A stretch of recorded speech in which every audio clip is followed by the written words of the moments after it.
येणाऱ्या 2 डिसेंबरला मुरगुड नगरपालिकेच्या निवडणुकीसाठी आपण सर्वजण मतदान करणार आहोत आणि हे मतदान राष्ट्रवादी आणि शाहू आघाडीचे उमेदवार नगराध्यक्ष पदाच्या सभागृती जमादार वहिनी त्यांचं चिन्ह घड्याळ आहे.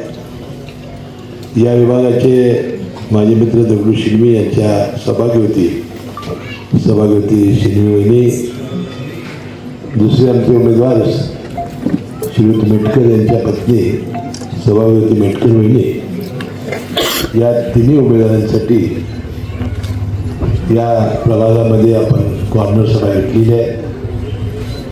कवशी चिन्हासमोरचं बटन दाबून प्रचंड मताने त्यांना विजयी करावं आणि मुरगुड शहराची सेवा करण्याची संधी द्यावी अशी विनंती करण्यासाठी आज मी आणि संबंधित राजे आलेलो आहोत. या बैठकीला उपस्थित रणजितदादा, MP पाटील, प्रवीण भोसले, विकास पाटील, रवी पाटील, राजेकांत जमादार, आपले सर्व उपस्थित उमेदवार, सगळ्यांची नावं घेऊन मी आपला वेळ देणार नाही आणि सर्व मतदार बंधू भगिनी आणि मित्रांनो, आपले राजेकांत जमादार यांनी आणि रणजितसिंह पाटील यांनी आपल्या या शहराच्या विकासासाठी जे आपण प्रयत्न केलेले आहेत ते सांगण्याचा त्यांनी प्रयत्न केला.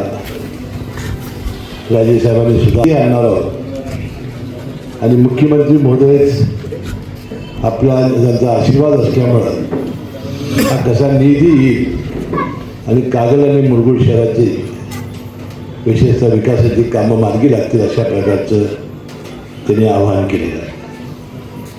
बदलून मी अनेक वेळा मुरगुड शहरामध्ये आलेलो आहे आणि अनेक मनोगतामध्ये मी सातत्यानं आपल्या या विकासाबद्दल चर्चा केलेली आहे.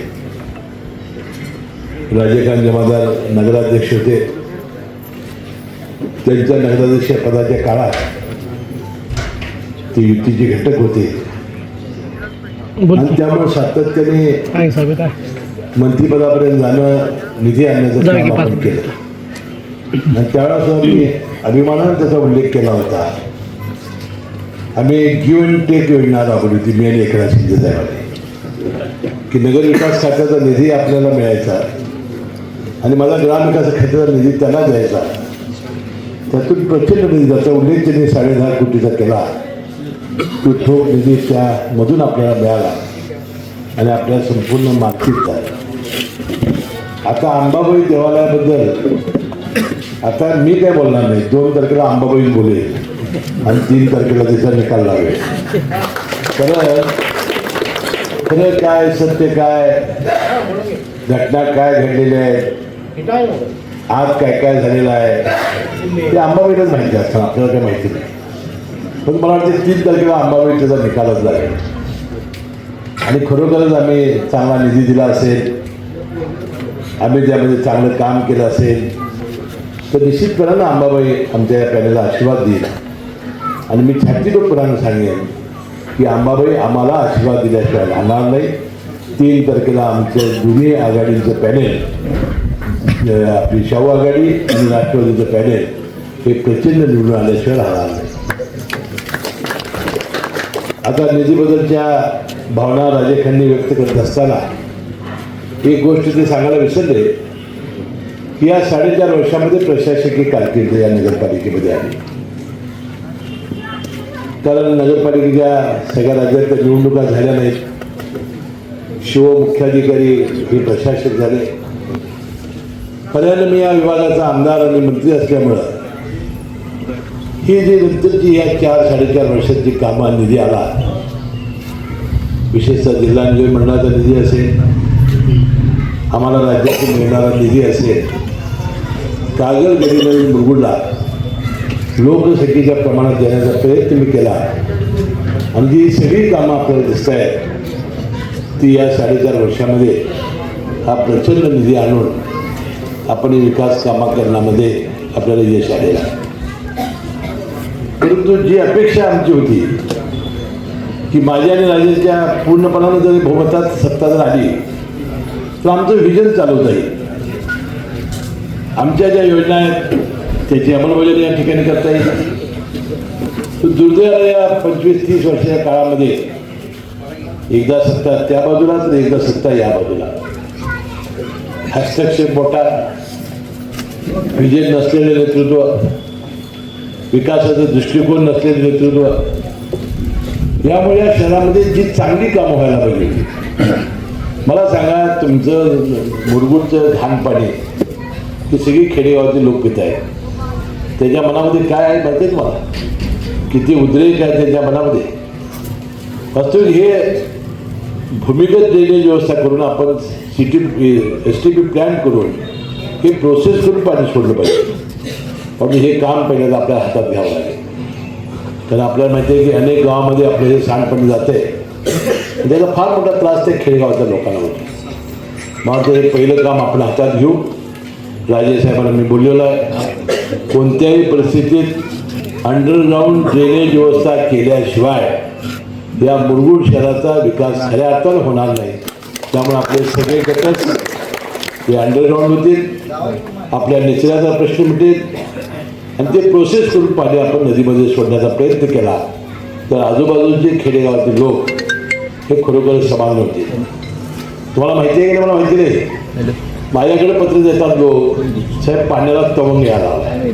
आता इकडे तर मागे कुठला कारखाना नाही, एखाद्या उपयोग कारखाना आहे मागं साखर त्याचा तवंग आला आहे, तवंग गेला तर तुमचाच झाला. म्हणून आपल्याला हे दुसऱ्या लोकांना आपण जे त्रास होतो आपला तो आपण बंद केला पाहिजे. आता ही ड्रेनेज व्यवस्था पूर्ण झाल्यानंतर असं आपलं एकही ठिकाण नाही किंवा चांगल्या रीतीनं आपण विकसित केलं. आपण अनेकांचा वारसा सांगतो, ही जी मंडळी आहे ते अनेकांचा वारसा सांगताय, पण ते एखादं काम चांगलं केलं आहे आणि या शहरामध्ये मी असं काम केलं आहे हे सांगण्याचं धाडस तिथं नाही. शिवाजी महाराजांचा पत्र सुद्धा 65 लाख रुपये खर्च करून राजे खान जमादारांच्या नेतृत्वाखाली बांधला गेला. या नगरपालिकेची छोटी मोठी सगळी कामं विकासाची ही चांगल्या पद्धतीनं आमच्या निधीमधून झाली. आणि म्हणून जर चांगला दृष्टिकोन नसेल आणि दृष्टिकोन एकच असेल तर विकास कसा होणार? आणि त्याचा उल्लेख राजे खान जमादारांनी केला. या मुरगुड शहराचं स्वर्ग बनवण्याची ताकद आणि माझे स्वप्न आहे तो आपण पूर्ण करू. आणि विशेषतः आपल्या या शहरामध्ये अजून DP प्लॅनला किती वर्ष आहेत मी काही माहिती घेतली नाही, परंतु आपल्या गरीब जी अनेक वर्ष या शहरात राहत आहेत त्यांना स्वतःचं हक्काचं छत नाही. अनेक कुटुंब अशी घरात राहत आहेत की मुलं वाढली, त्यांना मुली वाढल्या, कपड्याच्या पडद्या लावून ते नदीचं रक्षण करत आहेत. अशा लोकांना घरकुल राहण्याची एक फार मोठी आवश्यकता आहे. जे दलित समाज आहेत ज्याचा उल्लेख मागायची राजकारणी केला, त्याला रमाई योजना आहे, तर त्यांना घर पाहिजे, जागा पाहिजे, पण त्यांना जागाच या शहरामध्ये नाही. जी जागा आहे ती 300 स्क्वेअर फीटापेक्षा सुद्धा कमी जागेत राहत आहे आणि आपलं लज्जा रक्षण करत आहेत. त्यांना जवळजवळ 1000 घरं बांधण्याचा संकल्प मी आणि राजेंनी केलेला आहे. आणि मला वाटते प्रधानमंत्री आवास योजना IHSDP यामधून आपण ही घरं घरकुलं बांधणं आणि गरिबांना दिलासा देण्याचा प्रयत्न या माध्यमातून आपण पाहिजे. तर विकास कामावर 100% मतं मिळतात यावर माझा विश्वास आहे. या विकास कामाबरोबर समाजातील गोरगरीब माणसांना जे घटक आहेत त्यांना दिलासा देणं, ज्या सरकारच्या योजना आहेत त्याच्या झोपडीवर राबवण्याचं काम यापूर्वी मी करतच होतो, परंतु नंतर राजेने स्वतः जागाने घेतली. जे मी करत त्याच्यापेक्षा जास्तच व्हायला लागले आणि म्हणून त्यांनी आता ही सगळी आपली यंत्रणा तयार केलेली आहे. असेल बांधकाम कामगार असतील ज्यांना पेट्या आणि भांड्याचे सेट आम्ही दिले, अशा अनेक योजना आहेत. अजूनही आपण पिवळं कार्ड आहे पण त्याला धान्य मिळत नाही, अशी नावं काढण्याची आवश्यकता आहे. रेशन कार्ड बदलून घेण्याची आवश्यकता आहे. अशा छोट्या मोठ्या कामामध्ये विशेषतः राजे खानचं फार मोठं लक्ष आहे आणि या कामामुळंच राजे खान हा प्रसिद्धीला आला आणि निश्चितपणानं आपण त्याचं नेतृत्व मान्य केलं आणि त्यांना या निवडणुकीमध्ये त्यांच्या पत्नीला आपण नगराध्यक्षपदाची आपण संधी दिलेली आहे. आता काल सभा झाली त्यावर काही मी टीका टिप्पणी करणार नाही. का टीका टिप्पणी करणार नाही? कारण निवडणूक ही बाजूला आणि मग आमची टीका टिप्पणीच होत राहील. आता राजेसाहेबांची माझी युती झाल्यामुळं विरोधी पक्षाची जी स्पेस आहे ते भरून काढण्यासाठी ते किविळाला प्रयत्न करत आहेत. आता भरून काढायला हरकत नाही, तसे कष्ट असावे लागतात, लवकर उठावं लागतं, लोकांसाठी बोलावं लागतं, लोकांची सेवा करावी लागते, रात्रंदिवस लोकांची तळमळीनं प्रश्न तळमळ लागते. आणि मग हे झालं तर ती स्पेस भरून नाही. नुसतं भाषणं करून आपल्याला ही स्पेस भरून काढता येणार नाही. त्यासाठी आपल्याला लोकांच्या सेवेला सज्ज व्हावं लागेल. मी त्याला शुभेच्छा देईन की स्पेस भरून काढण्यासाठी जे ते प्रयत्न करत आहेत त्या प्रयत्नाला यश यावं, की किमान निदान कामाला तर ते लागतील आणि लोकांची काही प्रश्न सुटतील. आपल्याला मी अधिक त्याच्यावर न बोलता, वास्तविक मी बोललोच नव्हतो, आम्ही टीकाच केली नव्हती. माझ्या राजाची युती झाली बास, एवढंच झालं. कुठं बोललो आम्ही काय? आम्हाला बोलायचा संबंधच नाही ना. तर त्या सगळ्या लोकांच्या पोटात काय चावा लागलंय हे मला अजून काही रेकॉर्डच कळालेलं आहे. मी काय बोललेलं ना, मी नाही बोललो ना, राजेला बोललो. आम्ही बाबा एका समाजाच्या हितासाठी, तालुक्याच्या विकासासाठी, जनतेच्या भल्यासाठी आम्ही एकत्र आलो, एवढी भावना आम्ही व्यक्त केली. आपण आमचं काय चुकलं?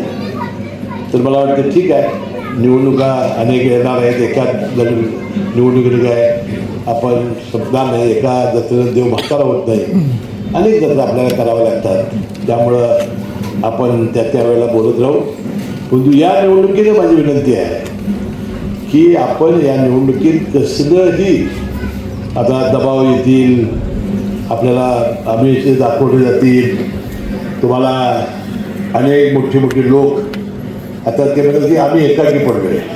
आता चंद्रकांत दादा पाटील आले, प्रकाश आंबेडकर आले, तर एकाकी कसे? एकाकी आम्ही पडलोय. ते एकाकी कसे पडले? त्यांना एवढी सगळी भरमुख्य राज्यातली माणसं त्यांना आशीर्वाद द्यायला आली. आम्ही दोघं आलो, उन्हात बसलोय आम्ही. आणि पुन्हा एकदा या निवडणुकीत माझं एवढंच म्हणणं आहे की 2 तारखेला घड्याळ आणि कबशी त्या चिन्हावरच्या आपण बटणं दाबा आणि प्रचंड मताने आपण आम्हाला निवडून द्या. पुन्हा आपण ही संधी द्या. मी तुम्हाला निश्चितपणानं आश्वासन देतो की या मुरगुड शहराचं स्वर्ग केल्याशिवाय आम्ही राहणार नाही. एवढा विश्वास मी निवेदन देतो. आपले विदा घेतो. जय निर्माण.